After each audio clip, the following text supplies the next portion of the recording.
Hello. I on the MiSTer. And just real quick, my MiSTer setup is a D10 Nano because that's the base for a MiSTer. I have an expansion board with a real-time clock, 32 megabytes of RAM, which now you can get 128 megabyte, which is the Neo Geo core requires to play 30% of the games. You can play 70% of them, but you can't play the later games that have way more memory. It also has analog video out and an optical jack out. I also have a 4 terabyte external hard drive hooked up to it that's going through a powered USB hub that is going into a OTG to USB adapter or USB A. And I also have just a keyboard plugged in. I have an Xbox One controller. I also have a Wi-Fi adapter or a Bluetooth adapter for the Xbox One controller. So anyway, that's kind of my setup, and it's a pretty nice setup. I am not playing games off the SD card at all. I am playing games off that external hard drive. That's kind of a recent change where they made it real simple. You make a games folder on that hard drive, you throw your games in it, done. It picks it up and it works great. So, anyway, this is the MiSTer menu. You'll be spending a lot of time in here. And what you do with MiSTer is you get an SD card, you go to the MiSTer GitHub, you download the installer, and you install everything to the SD card, and it kind of sets everything up. Then the next thing you want to do is also get the MiSTer update script, which is not with the MiSTer install because the guy who kind of runs the project doesn't like it, or he likes the script, but he doesn't want to include it. But anyway, the script is just this guy here, update, and you just download that from the GitHub and you put it on the SD card and you go to this menu and you run it. You make sure you have a network connection plugged in or you have Wi-Fi set up on your MiSTer. You'll probably want to run this with just a network connection, an Ethernet cord plugged in. And this will restructure your entire card and update absolutely everything. And anytime you want to update MiSTer, you just run this script and it'll update all the cores. It'll go through the GitHub pages, get all the latest everything. It'll also add in all kinds of cool stuff like all these scripts that help. So if you want to turn Samba on and off, which means if you want to go into Windows or Mac and you want to go over the network to get to your MiSTer SD card, you can. So you can make changes from there. You can also do that with FTP, turn it on and off. And there's a core manager thing here, which you shouldn't use without, actually just don't use that. A thing to help you Bluetooth, like pair Bluetooth, build MAME-ROM, stuff like that. The updater script will add in all this stuff. So there's also a bunch of other more advanced stuff that's in here. I put this ScumVM script in. Anyway, that's kind of like what you do to get everything running. Then you'll need to add in your games and stuff to each one of the folders that's created, because there's a games folder and then there's a core name, which will be like usually the console or computer name, and then you'll put your games in there. And you can zip up those games, all but the Mega CD games. You can zip up like your GBA games. You can just make one GBA.zip, and this thing will actually read it. And I'll show that here in a little bit. But you can also you'll want to plug in a keyboard to start with, because you have to have the keyboard to be able to access this menu. It's escape by default, or it's F12 by default. The wiki does tell you all this, but a lot of people skim that stuff, so just hit F12, and then you can set up a controller from there, plug one in, or set up a wireless one like I have. And it's pretty nice. Once you set stuff up in this main menu, it'll actually work for all cores. However, you can rebind the buttons per core. So if you want to do some extra cool stuff, which I'll show you later, you can do that. So anyway, that's the quick rundown of MiSTer and its kind of menu here. And if you have ran the updater script, this is pretty much what you're going to see. You won't see this retro driven. I added that. That's for kind of more easily taking care of some of the arcade cores. Won't discuss that too much because there's, I don't know, because it actually includes things it probably shouldn't. So anyway, won't discuss that too much. But then there's the arcade stuff. It'll automatically add folders for each one of these arcade games. You can see, oops, button there. There's computer folder and then console folders. Just kind of keep stuff separate, I guess. Or not, I guess it just is, because there's a lot. As you can see, here's a lot of the computer cores. To go back and forth, you do need to go up to the dot dot. You can't just use like your back and forth on your controller like you'd want to. But anyway, I am going to load up one of the cores here. I'm going to use the GBA core. This is one of the newest cores. As you can see, there's a ton of cores. The Neo Geo one, I have a faster clock core. My TV does not like I think it's 59.12 megahertz it outputs for the refresh timing. It'll do this little stutter in the base core because this is actually emulating real hardware. And this core kind of fixes that. It basically does a conversion just over to 60 hertz, and your TV is fine with that. So it's not completely accurate, quote unquote, but it is very, I mean, it's fine. But anyway, I'm going to load up the GBA core. It's one of the newer ones. And as you can see, it loads up exactly as it would if you didn't have a cartridge in the GBA. Some of the cores do have the menu auto pop up and some don't. They're trying to standardize that, but that's per core, and that's when this stuff's still in flux, still being developed, so never mind that. But anyway, as you can see, you just bring up the menu again, which would be F12 on your keyboard or whatever menu key you put on your controller. I put mine in on, or my menu button on the left analog stick, so it'd be L3. I press L3 and it pops up. You can also set it to multiple buttons, like pressing start and select at the same time would bring it up. I might swap to that because that's never used, where the L3 I might be able to map that to something. Anyway, as you can see, there's a bunch of different options within this core. Each core is going to have different options based on whatever the core writer wanted it to have. Let me load up a game here real quick and I'll show you a little bit more. But anyway, as you can see, this is what I was talking about earlier. There's just a big zip file. I also have this guy in here. I need to clean this up a little bit, but it has a big zip file. This will save you a lot of space. I have a 4 terabyte hard drive, but if you're running off the SD card, this is going to save you a ton of space. Anyway, there we go. So I'm going to load up one of my favorite games I'm currently playing on my real Game Boy Advance. Mario and Luigi Superstar Saga. So by default, this loads up kind of slow. That's only because these games are actually really big, and the GBA is zipped. Most everything else loads almost instantly, so that's probably the longest load you will ever see. And like I said, if you don't zip your stuff, it'll be probably 3 times as fast. So anyway, as you can see, the game is starting up, and looks nice. Everything looks nice. This is I've got it set to 1080p output, and yeah, so it looks pretty crisp. By default, there is this desaturate. This is actually what this looks like with the GBA. By default, it's saturated as hell. If anybody's played GBA, you know that. If you have one of the newer screens, you can actually kind of like, it's not as saturated. But anyway, I like the desaturate set to 1. Actually looks like real colors then. Most games look pretty good, but you can change that. There's also options like changing the aspect ratio if you want, which is nice for some people who might like that. There is a scan doubler FX, which is basically smoothing. I don't like that. But then there's also where it adds in PRT lines, as you can see, which does not look very good at 1080p. As you can see, doesn't look that great. It looks better actually on my 4K TV that I play on, but I don't have it on anyway. And this is also not a very good one to use. There's some filters I'll show off in a second that you can use, but there's also different options for shaders, as you can see. So that's pretty cool.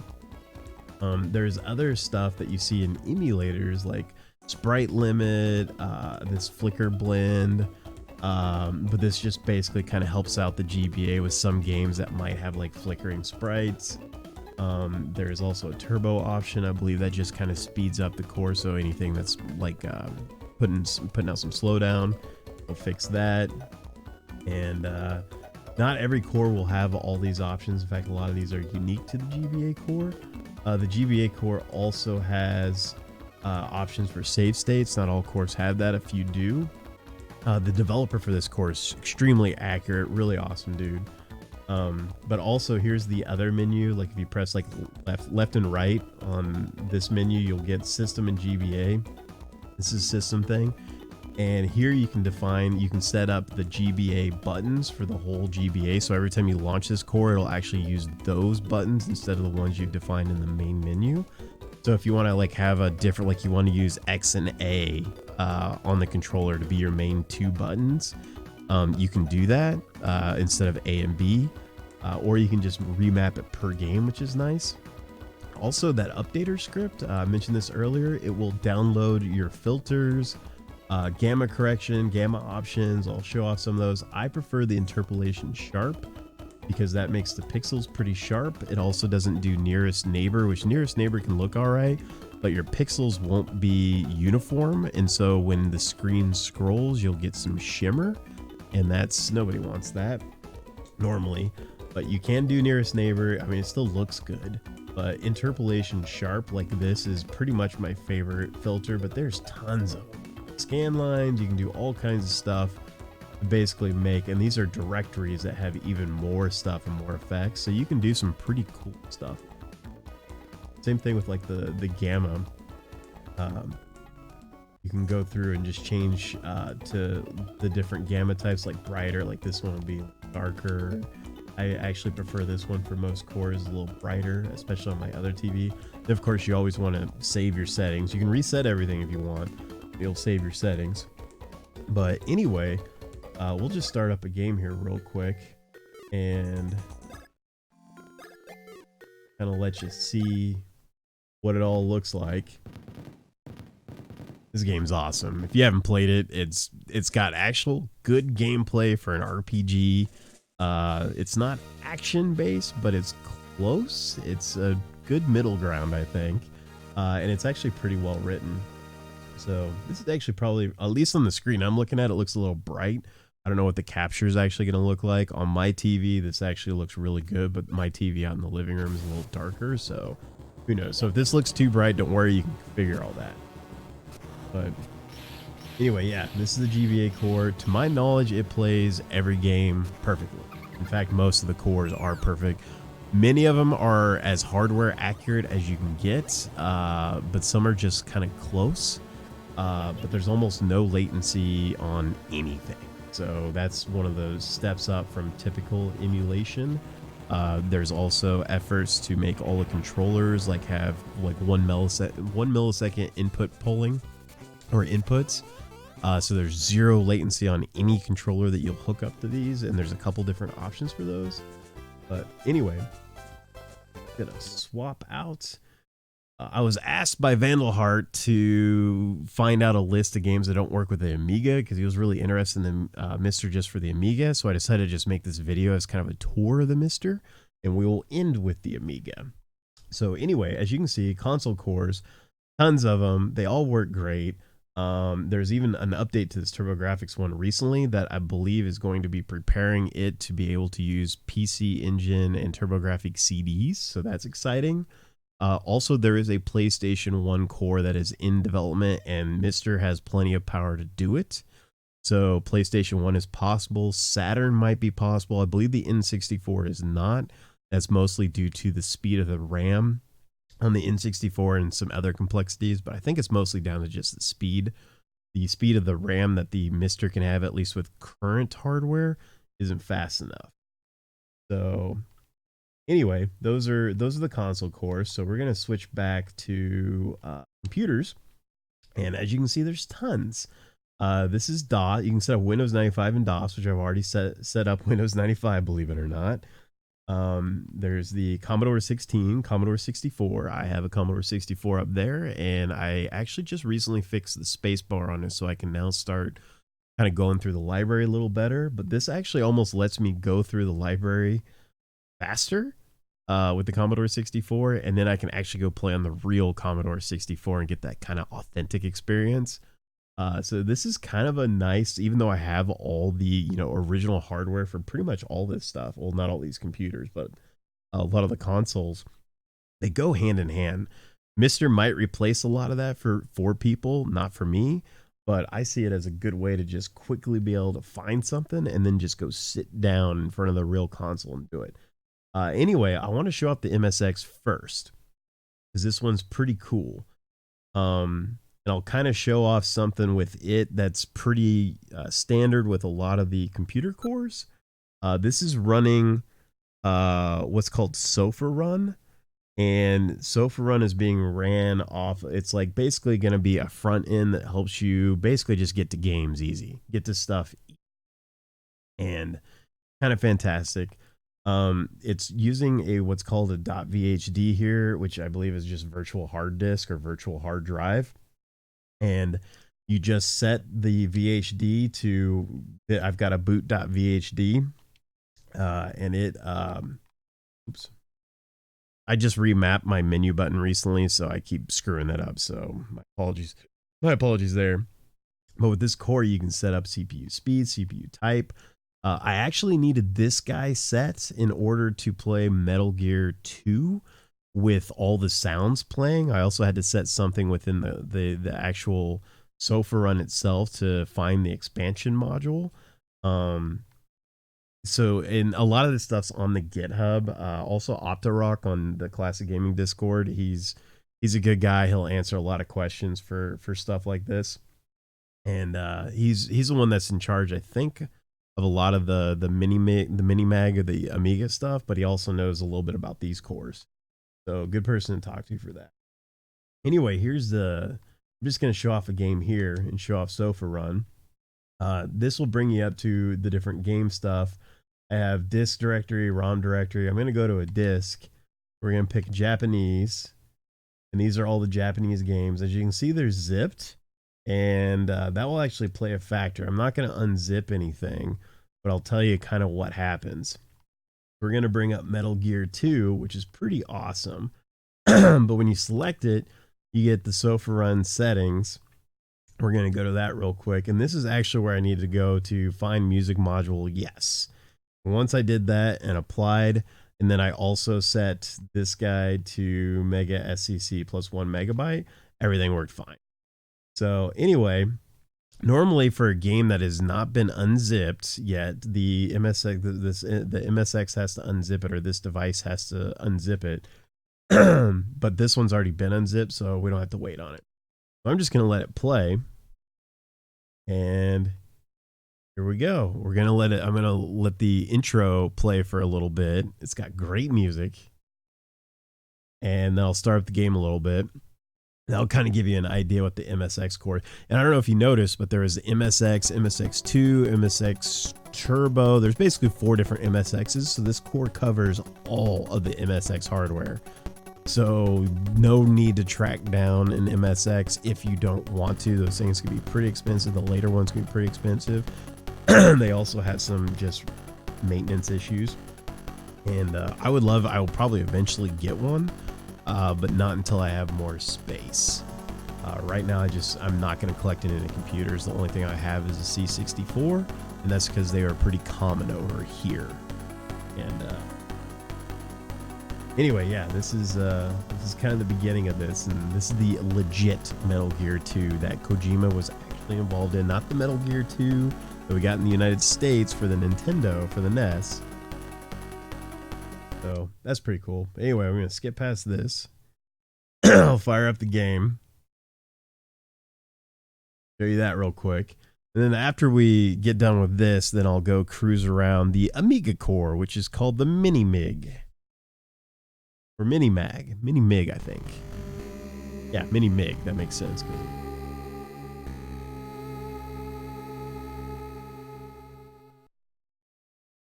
This game actually has like pretty decent graphics. I'm pretty sure the MSX2 is 8-bit, not 16-bit. But has the MSX2 games so far have impressed me. That's part of the reason why I'm showing off this core, is I'm definitely going to cruise around this core way more now. Because a lot of the MSX games, a lot of them can be a little bit primitive. But a few of them are pretty good. MSX2 and up though, there's some definite winners there. But anyway, yeah, as you can see, it's Snake talking to Colonel Campbell. You know what that is. And the gameplay is actually pretty good. It's kind of like the original NES game, but not. And I'm planning on playing through both of these since they're translated. That's the other thing. It's in English. I have a feeling somebody put the English translation in instead of the original Japanese, which is fine. But yeah, anyway, let's get out of here. As you can see, you can reboot to the menu. Always do that. Here's one tip with the MiSTer: don't turn it off when you have a core running. Normally it's fine, but you can have some issues if you turn it off at the wrong time. It's just better to just do this, have it reboot like this, and then you can turn off your. Anyway, let's fire up that Mini-Mig. As you can see, it's actually called Mini-Mig, not called Amiga. And this is also set up with kind of like that VHD. It's not a VHD, but it's basically the same thing, where you're going to get a front end here and it's all set up for you and everything's pre-installed and it's pretty fantastic. And there's a guy who maintains these. And so basically it has everything and everything is working. And I'll show you this real quick. There's a few things you do have to set, specifically hard disks. You have to turn this on, and then you also have to set this path. You have to set this to enabled and set this path wherever your games directory is. So mine's on USB hard drive, games, Amiga, Mini-Meg, whatever. You can see that. And then also, I believe you have to set this to this processor, this chipset, and then this memory. You need this Kickstarter ROM right here. And the GitHub for this Mini-Mig core has all this. You literally just do it in a line and it just works. It's not complicated. You just have to read. And yeah, but you have all the same options for this core that you do with some others when it comes to like the system stuff, but it doesn't have as many options in here as the GBA one I showed off earlier. So anyway, as you can see, let's do this about. Nothing to see here. Intentionally left blank. Nice. As you can see, there's best of lists, curated lists, gamographies by composer, top picks by genre, all games by year, demo scene stuff, issues. This is the one that Vandal Heart was primarily concerned with this core. There's a couple of games here that are known, but nothing that's super amazing. But there is a couple in here that don't work because this core, apparently the processor, there's some piece of the processor that just has a bug in it for this core that needs to be fixed at some point and will be fixed at some point. And these games all do not work because of that. So, as you can see, there are pictures for everything and descriptions. So it's pretty fantastic. This Fire and Ice game, Optarock, I believe, said it was kind of trash, or somebody who, maybe it was Hazemaker, said it was kind of trash, but it was actually on the list for like good Amiga games. Might have been a good early Amiga something. I guess it's from 92, so it's not that early. But anyway, this core also covers the Amiga 500, the Amiga 1200, also the Amiga CD32 console. Along with these games here that have issues that you can read and see. I want to play this RoboCop 3 game. This was one that was kind of interesting because it's actually in 3D. There's actually a bunch of games on the Amiga 1200 that are in 3D and can be kind of impressive, but for some reason that one just has issues. And some of these games will play that just have, and he only has them in here just so we can keep track of them. Anyway, what I was saying about the CD32 console is it's just an Amiga 1200 that is stripped down and consoleized. So this core will play CD32 games and has the CD32 games. Problem is it will not play any of the audio with the CD32 games because it has no way to emulate the CD drive to play the audio. So you'll get regular sounds and stuff like that. You just won't get music in any of the CD32 games. So that's currently an issue. Apparently that is going to be fixed up in the future. But for now, that's a problem. The Amiga CD32 isn't well loved. So, and I think there's regular Amiga 1200 versions of each one of those games. So that being added to the core, who knows when that. But anyway, let me actually fire up a game here. We'll go by curated lists. Amiga exclusives, cyberpunk, deep cuts, dare we say hidden gems. Actually, go back out to best of. So, oh, Kim Justice. I actually watch a lot of Kim Justice videos, so that's pretty cool. And I hadn't actually seen this one. I guess I go top picks by. Yeah, this is what I normally go. There's a ton of options here, so that's pretty cool. I've been going through a lot of the action platformer games. Played quite a bit of Turrican 2 here. Pretty good. I've not. I tried Shadow of the Beast 3. It's really hard and it's very European. Looks pretty though. So try actually fire up Shadow of the Beast 3. Kind of. Oh, also pay attention. It says down there, it says press F9 to quit. A lot of these games will have different, like it'll say print screen to quit, F10 to quit, escape to quit, blah, blah, blah to quit. If you want to quit out of the game and get back to that menu, that's the button you press on a keyboard. However, most of the time, all you'll want to do is just go down to reset and it'll reset before. So I don't know why you'd really ever want to do that, but if you do, there you go. But yeah, Shadow of the Beast. It's got a really cool intro, and even like the graphics and like the art in this game is cool. However, I tried to play this game, I believe, on Genesis, and it was also kind of so. This is kind of a disappointing game to me. It's very European, very. I think it's also like most of the. Oh, another thing with a lot of computer games in general, Commodore 64 and Amiga, up is going to be jump because they had a lack of buttons. They used up pretty much exclusively. However, you can remap one of the buttons on your controller to up. So you can then use up to jump, or you can press a button that hits up for you. That works out pretty well. So keep that in mind. It's usually when you go to map your buttons. You can remap per game too, which is neat. You'll remap your buttons. It'll ask you, do you want to map any extra buttons? Go into the extra buttons, and then you can do the up. Anyway, let's start this rolling. And start a game.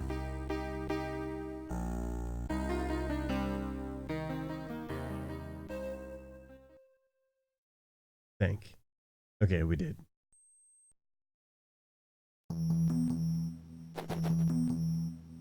Yep, up is jump. Oh, also my capture card that I'm looking at right now is heavily delayed, so I am not going to be able to react to pretty much anything. There